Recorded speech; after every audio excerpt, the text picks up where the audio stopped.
Okay, now today we are going to learn another illustration number 49. As I said, first in the balance sheet you have to check that whether it is a adjustment or without adjustment question. This is the question, right? And they have said you have to prepare cash flow statement, and I am not seeing any of the adjustment below this. So again, this is a without adjustment question. So let's begin. Share capital will come in financing activity. Reserve surplus, here it is note is given, so I will see to note, and in that you have been given only one, that is surplus balance of statement of P&L. Either you can write over here operating or here you can write operating activity, but better is whenever note is given always write near notes. Okay, this will become your operating activity because from this we will start our cash flow statement. Then non-current liability, long-term borrowings are always financing activity. Always remember only two things will come in your financing activity, that is share capital and long-term borrowings. Trade payables comes under current liability, it will be operating activity. Then as I said that non-current assets, right? Now non-current assets means this time you are having two, tangible assets and non-current investments. Always your non-current assets comes under investing activity, but when you are doing investing activity you have to always keep in mind that for assets you are having three types of rules, that whether the assets value is increasing then it is purchase of machinery, if the assets value is decreasing it is treated as a depreciation, and you are having both cost and depre, right? तो you have to separate treat it both of it. cost को cost के हिसाब से treat करना होता है और depre को depre के हिसाब से. So according to this rule I am having the first one, that if I will say that the value of assets we have to check, right? First I will write I over here because both will come in investing activity, and after writing I will check कि ये add होगा कि less होगा. less कब होता है? अगर आपने asset को purchase किया है, right? या फिर सेल पर, और सेल करते हो तो ऐड होता है, पर सेल हमेशा जब एडजस्टमेंट में होगा तभी आएगा. So let's check, previous year से करंट ईयर को कंपेयर करो. 2,52,000 में से 2,94,000 हो गया. It means it is a purchase, मतलब माइनस होगा इन्वेस्टिंग एक्टिविटी में. वैसे ही नॉन करंट इन्वेस्टमेंट्स भी इन्वेस्टिंग एक्टिविटी में ही आएगा. अगेन लेट्स चेक, 18,000 में से 48,000 हो गया, मतलब आपकी इन्वेस्टमेंट्स की वैल्यू बढ़ गई है, तो again it is a purchase, और परचेज मतलब पैसे जाएंगे, इसलिए वो इन्वेस्टिंग एक्टिविटी में से माइनस होगा. एज वी हैव डिस्कस कि करंट इन्वेस्टमेंट्स और कैश एंड कैश इक्विवेलेंट को हमें टच नहीं करना है. And inventories and trade receivables आपका ऑपरेटिंग एक्टिविटी में आएगा. आप यहाँ पे भी लिख सकते हो कि ये प्लस होगा कि माइनस होगा, your choice. Let's take an example कि शेयर कैपिटल एफ फाइनेंसिंग में आएगा, पर या प्लस करना है या माइनस करना है. अगर बढ़ रहा है तो प्लस होगा, मतलब सी प्रीवियस ईयर में 1,80,000 है और करंट में 2,10,000 हो गया, मतलब वो प्लस होगा, बिकॉज आपका ये बढ़ा है, मतलब आपने इश्यू किया होगा तो आपके पास पैसे आए होंगे. सिमिलरली लॉन्ग टर्म बोरोइंग्स में दोनों सेम है, नो चेंज, मगर हम इसका मतलब कि हम इसको फाइनेंसिंग एक्टिविटी में कंसिडर नहीं करेंगे, बिकॉज कोई चेंज ही नहीं आया है, ना ही इंक्रीज हुआ है ना ही डिक्रीज हुआ है. So we will not take this in the financing activity. Now let's talk about this. अब करंट लायबिलिटी और करंट असेट का क्या रूल होता है कि अगर करंट लायबिलिटी इंक्रीज हो तो ऐड करना होता है. सो लेट्स सी कि 27,000 में से 75,000 हो गया, मतलब करंट लायबिलिटीज इंक्रीज हुई है तो हमें ऐड करना है, और अगर करंट लायबिलिटी डिक्रीज होती है तो माइनस करना होता है. वैसे ही सेम करंट असेट डिक्रीज हो तो आपको उसको ऐड करना है. सो 24,000 में से बढ़ गया है तो ये माइनस होगा इन्वेंटरीज, राइट, क्योंकि इंक्रीज है, डिक्रीज हो तो ऐड होगा.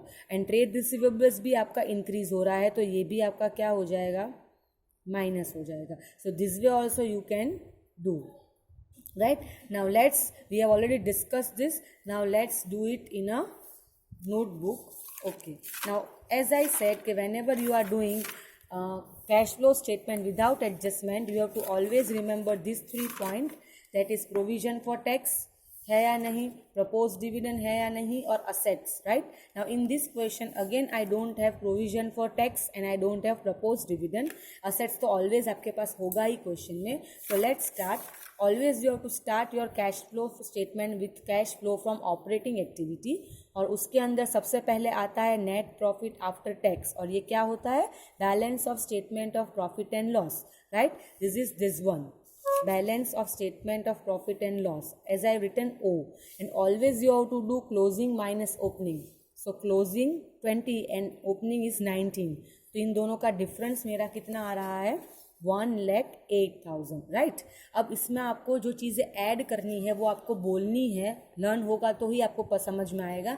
जैसे इसके बाद इसमें ट्रांसफ़र टू रिजर्व होता है, so transfer to reserve means over and above this, इसके अलावा कोई रिजर्व हो तो नहीं है। फिर उसके बाद आता है propose dividend, interim dividend, final dividend and provision for tax. इतनी चीज़ें ऐड होती है आपकी इसके अंदर, राइट, पर you don't have anything in this question, तो आपका 1,08,000 ही आपका नेट प्रॉफिट बिफोर टैक्स रहेगा, राइट। तो ये फर्स्ट स्लॉट कंप्लीट हो गया। सेकेंड स्लॉट आता है non operating expense and non cash expense. अब इसमें भी आपको आइटम्स बोलनी पड़ेगी, जैसे डेप्रीसिएशन होता है, डेप्रीसिएशन एंड अमोर्टाइजेशन आपका असेट्स पे होता है, पर अगर उसकी वैल्यू कम हो रही हो तो वो डेप्री है, पर दोनों ही सर्कमस्टेंसेस में आपकी असेट की वैल्यू बढ़ रही है, इसलिए डेप्रीसिएशन नहीं है। इसके बाद इसमें आता है loss on sale of asset, interest on borrowings, interest on bank overdraft, then share issue expense, कुछ भी नहीं है आपके पास इसके अंदर, अगर अदरवाइज वो सब नीचे एडजस्टमेंट में होता है। So again in this question you don't have any non operating and non cash expense, so put dash. ये सेकेंड स्लॉट कंप्लीट हो गया, फिर भी हमारा फिगर 1,08,000 ही रहेगा। उसके बाद आपको माइनस करना होता है नॉन ऑपरेटिंग इनकम्स, जो पीएनएल की क्रेडिट पे होती है अदर देन सेल्स, वो सारी इनकम्स आपकी नॉन ऑपरेटिंग इनकम्स होती है, rent receive, dividend receive, interest receive. I can not see anything like that, operating income भी नहीं है, so I have to put dash, right. So मेरे first second and third slot complete हो गए, पर मेरा आंसर 1,08,000 ही है, बिकॉज मेरे पास इसमें से कुछ भी नहीं है। So this third, at the end of the third slot, the name of this figure is called operating profit before working capital changes, right. अब आपका करंट असेट और करंट लायबिलिटी वाला स्लॉट आता है, तो इसके अंदर आपको ऐड क्या करना है, increase in CL and decrease in CA, right. तो लेट्स फर्स्ट चेक बोथ, पहले करंट लायबिलिटीज़ को चेक कर लेते हैं। करंट लायबिलिटीज़ में ट्रेड पेएबल्स है। अब करंट लायबिलिटी आपका इंक्रीज हो रहा हो तो ही ऐड करना है, सो हमने ऑलरेडी यहाँ पे प्लस लिखा है क्योंकि ये इंक्रीज ही हो रहा है। 27,000 में से 75 हो गया, मतलब increase, right. So increase in current liability add करना है, सो कितना इंक्रीज आया, 48,000, 27 में से 75 का डिफरेंस आएगा 48,000, राइट। ये लायबिलिटी हो गया। अब असेट भी चेक करना है, क्योंकि असेट डिक्रीज हो तो प्लस करना है, राइट। तो असेट में तो इन्वेंटरीज और ट्रेड रिसीवेबल्स दो है, पर वो दोनों ही इंक्रीज हो रहे हैं, वो डिक्रीज नहीं हो रहे हैं, इसलिए इसमें सिर्फ ट्रेड पेएबल्स ही आएगा। And add that in 1,08,000, you will get 1,56,000। इसका रिवर्स माइनस करो, मतलब लायबिलिटी का डिक्रीज एंड असेट का इंक्रीज। अभी लायबिलिटी में तो कुछ था ही नहीं ट्रेड पेएबल्स के अलावा, तो we have already consider trade payable. Now let's again check current asset, inventories and trade receivables, increase वाला हमें लेस करना है। सो आई थिंक दोनों ही इंक्रीज हो रहा है। देखो, हमेशा पहले प्रीवियस ईयर कंपेयर करो तो पता चलेगा इंक्रीज है कि डिक्रीज है, राइट। तो देखो दोनों ही माइनस हो रहे हैं। So I have written here inventories and trade receivables. Inventories 83,000 से इंक्रीज हो रहा है, 24,000 में से 1,07,000 तो 83 आता है, एंड ट्रेड रिसीवेबल्स 17,500 में से 40,000 हो गया, मतलब वो 22,500 है, राइट। और ये ब्रैकेट में इसलिए बिकॉज इसको हमें लेस करना है। So I got the answer, I will deduct this 2 from this, so I got the answer 50,500। इसके बाद इनकम टैक्स पेड माइनस करना है, पर वो तभी हो सकता है जब प्रोविजन फॉर टैक्स हो। आपके क्वेश्चन में प्रोविजन फॉर टैक्स है ही नहीं, so that's why I have put dash. तो आपका फाइनल आंसर भी 50,500 ही आएगा, और it is positive, it is called net cash inflow from operating activity. So this we have completed our operating activity, or main part is completed. Now very easy parts are left. Let's start with cash flow from investing. जहाँ आई लिखा है वो ले लो, तो आई दो जगह पे लिखा है, एक टेंजिबल असेट्स, एक नॉन करंट इन्वेस्टमेंट्स। अब माइनस लिखा है मतलब कि आपका दोनों का असेट का परचेज हुआ है, सो परचेज मतलब पैसे जाते हैं, इसलिए माइनस करना पड़ता है। So minus purchase of tangible asset and minus purchase of non current asset. Minus है इसलिए ब्रैकेट में लिखना पड़ेगा। इसका आपका 60 में से सॉरी here it is 2,52,000 में से 2,94,000 हुआ है टेंजिबल असेट्स, जो 42 का चेंज है। And then non current investments आपका 18,000 में से 48,000 हुआ है, जो आपका 30,000 का चेंज आ रहा है, राइट। सो आपका इन्वेस्टिंग का आंसर नेगेटिव में आएगा। So it is called net cash outflow.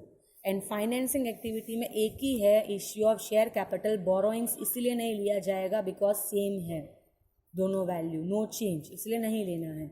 Share capital आपका इंक्रीज हो रहा है 30,000 से, वो पॉजिटिव में रहेगा, इसलिए नेट कैश इनफ्लो। अब ए प्लस बी प्लस सी करो तीनों एक्टिविटी के फाइनल आंसर्स को, सो आपको 8500 मिलेगा। अब इसमें ये illustration, why I am discussing this illustration, because इसमें आपके पास दो चीज़ें हैं, current investments and cash equivalent, जो आपको एंड में लेना होता है। सो आपको दोनों का ओपनिंग बैलेंस इसके अंदर ऐड करना पड़ेगा 1 by 1। सो ओपनिंग बैलेंस मतलब प्रीवियस ईयर, तो करंट का 60,000 है इन्वेस्टमेंट्स का, एंड कैश का है 9500, right. So that's why I have added both the opening balance 60,000 and 9500 in 8500। तो मेरा क्लोजिंग बैलेंस क्या आया 78,000। बट अगर आप अपना क्वेश्चन देखोगे तो 78,000 कहीं पे भी नहीं है, बट आपने दो चीज़ों का ओपनिंग बैलेंस ऐड किया है, तो इसके लिए भी आपको दो चीज़ों का क्लोजिंग बैलेंस ऐड करना पड़ेगा। तो करंट इन्वेस्टमेंट्स का क्लोजिंग बैलेंस 54,000 है और कैश का क्लोजिंग 24 है। इन दोनों को प्लस करो तो आपका आंसर 78,000 आ रहा है, राइट। तो that's why this question is right. Now this same type of question I am going to send you one word file, in that you are having one question which is of like the same one, so आप उसमें से solve करोगे।